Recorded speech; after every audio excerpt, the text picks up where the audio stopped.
Well,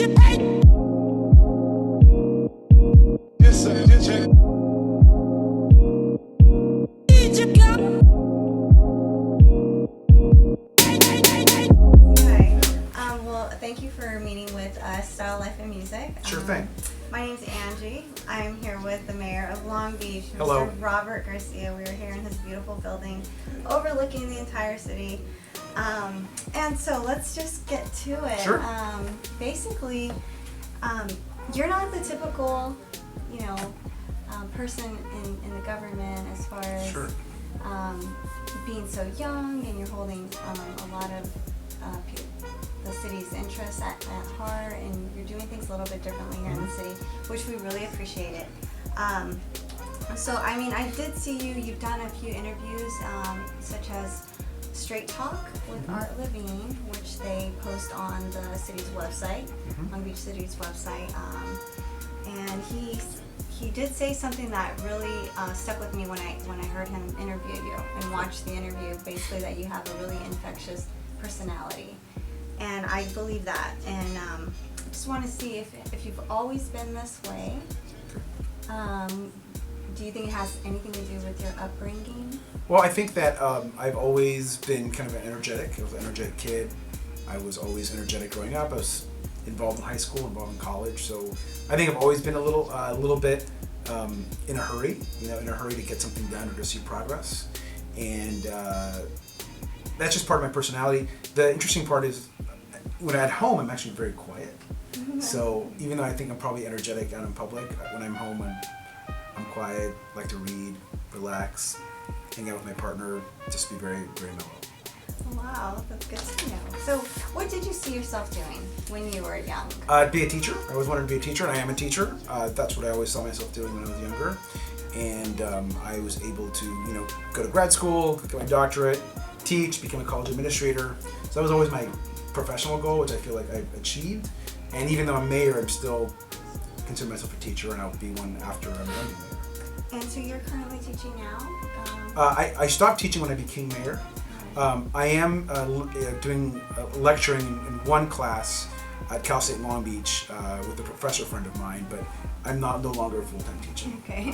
Yeah, you're a pretty busy guy. So do you have a favorite place when you are traveling outside of Long Beach? I don't have a favorite place. I like to go to Palm Springs for vacation, just to relax. I like to go to Las Vegas for fun. I like to go to San Diego. Those are local places that I'll like travel to. But I don't get to travel very much personally. It's busy, so we're always very busy. So very little personal travel time. Okay. So there's something that I read as far as things that you're doing to contribute to our local shore here and things, and I wanted to speak with you more about sink the breakwater, restore the shore, and what is your involvement with that? Well, the involvement is that right now the city is completing with the Army Corps of Engineers a study on the federal breakwater, and so we've been looking at if there's a way to restore the ecosystem. Because of the breakwater, which was built by the Navy, the shore has changed a lot. Water quality issues, issues about marine life, coastal, sand, all sorts of issues have occurred because we kind of changed the ecosystem with the breakwater. And so the study's going to look at whether or not we can reconfigure or remove parts of the breakwater to restore some of the ecosystem. We're not sure what we can do. Our top priority, of course, is always the protection of coastal homes and the protection of the port. And so once we get the data back in a couple of years, we'll know what we can do. Yeah, and what I've read about it, which was really interesting to me, and probably a lot of the residents here, the surfers, what it would do is bring some of the waves back. That's I think the interest of the surfers. Yes. And it'd be great to have some increased wave activity. We think it'd be great for people coming to the beach and to the coast. But we also have to protect the coastal homes that are there, and so we're going to make a decision once we have all the data and the information. I think that's really important. That's really great. So Also, right next to your office, they're currently breaking down a huge building, which I saw your announcement for. Yes. It's really cool. It's going on right now as we speak. But the other breaking ground that you're working on, the other project you're breaking ground on, is the development around the Queen Mary. Right. And you put together a great team of people to help you renovate that space. Right. And the area surrounding it. So I think that's really, wonderful. And Frank Gehry, he's a world-renowned architect. He built the Disney Hall. Mm-hmm. He's worked for Brad Pitt and Angelina Jolie. Mm-hmm. How did you seek him out? Was he your first? So those are two different projects, but they're in the same area. And so the Queen Mary project is a project that we're looking at redeveloping about 40 acres around the Queen Mary. So we have a task force that's looking at redeveloping that right now, which is really exciting.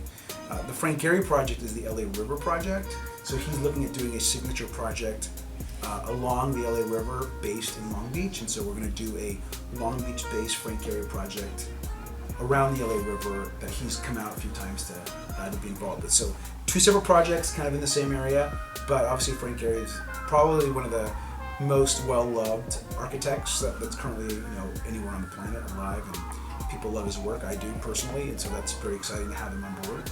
And then the building that you're talking about initially, construction, is this building that we're in right now is actually going to be closed down because we're going to go and move to the new part of the Civic Center. So we're tearing an old building down, we're building the new City Hall, and then this building will be torn down. Oh, wow. There's a lot of plans being built. Do you feel, as far as your role in being, the mayor, and you're also what I read is the first Latino mayor, what does that mean to you?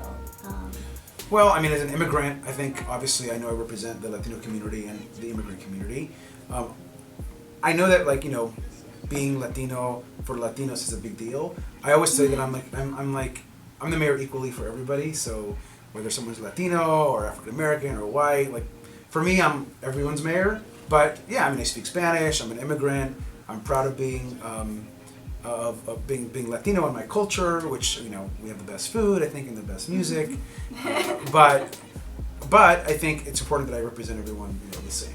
Yes, and especially that is another reason that I do love living in Long Beach. I reside in Long Beach, and I was raised in the military and very used to dealing with a myriad of different cultures and backgrounds, and that is something that Long Beach carries. Absolutely. And I think that's what draws a lot of people here to Long Beach. So. It's the diversity of people. Yes. Too, yeah, and that's a huge topic right now, about world peace and people getting along. Long Beach really reflects that. Mm-hmm. So that brings to my next question, that being that diversity is a huge topic in the world right now.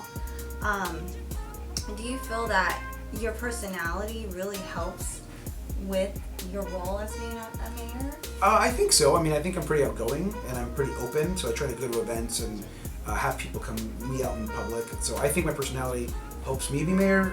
Everyone's different, but I try to be very accessible to people. I'm very present, on social media. Mm-hmm. I'm very present at events in the community, like the one that you and I met the first time. So I think it does help for me. I get to listen to people and kind of hear what their issues are, and we try to work on them here at City Hall. Are there other people in your industry that you feel that don't have those traits, and you think that they would do their job a little bit better? I just think everyone's very different. Anyone that's elected mayor was elected by the people of the city. So I kind of feel like whoever's elected, that's who the people wanted. They're just going to be different. So different cities also require different personalities, and different times in the city might require different personalities. So I think I'm the mayor at the right time for Long Beach. Who knows? Maybe 10 or 15 years ago, I wouldn't have been the right person. Maybe it should have been, someone else. So I think people are really savvy about knowing what they need and what the city needs at that moment, which is why I think they elected me. That's a great answer. So beyond your mayoral duties, you have been featured on a few food shows. Sure. And how did that idea come about? Well, I love to go out to eat, and I love food, and who doesn't love food? And so I try to have this, we have this cable food show where we visit restaurants and talk to a lot of restaurant owners, and Long Beach has got great food, so I think Longitude's got some amazing food, some amazing Asian food, Mexican food, Cambodian food, American food, and so it's good to kind of share with people what all these great places are, and try them out. Are you planning your next visit? We're always trying new places. So we're always, I think our next couple of visits, we're going to a sushi place, and I think we're going to go to another Peruvian place. I'm Peruvian, so I love Peruvian. That's great, because I've only seen the episodes. They air strictly on the city's website? They air on the city's website, the city's cable channel, and then on social media. Oh, nice. So, in your career, what stands out to you as far as being like some of your highlights in your career? My career, getting my doctorate. I think the day I got my doctorate, I knew that's something that could never be taken away from me. I always have that. I always have that to fall back on. Probably was the highlight of my career so far. And then being elected mayor, I think was probably just being able to have achieved this for my city and my hometown was a big deal for me. And how did you celebrate when you found out that you I think we celebrated with champagne and a lot of friends. We had probably a few hundred people at my victory party. My family, my friend, my partner, and we all just had a nice night, We did a nice little toast, and I think I spent the night on Queen Mary and woke up. And really? Oh, that sounds great. That sounds so fun.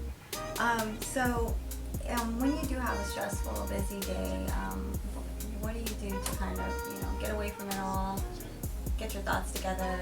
I like to read, so I read a lot. I like to watch TV if I can. I love certain television shows. I watch House of Cards. I watch Game of Thrones. Season right now. Yeah, I watch Walking Dead, and so there's certain shows I'll watch, and I'll try to record and watch when I can. So probably just TV and read, and then I'll just go out, enjoy a nice Sunday afternoon if I can, if I don't have an event, and try to enjoy that way. Oh yes, Long Beach is beautiful for that. We actually just came from a really good sushi restaurant. Matter of fact, maybe Okay. we'll run that by you.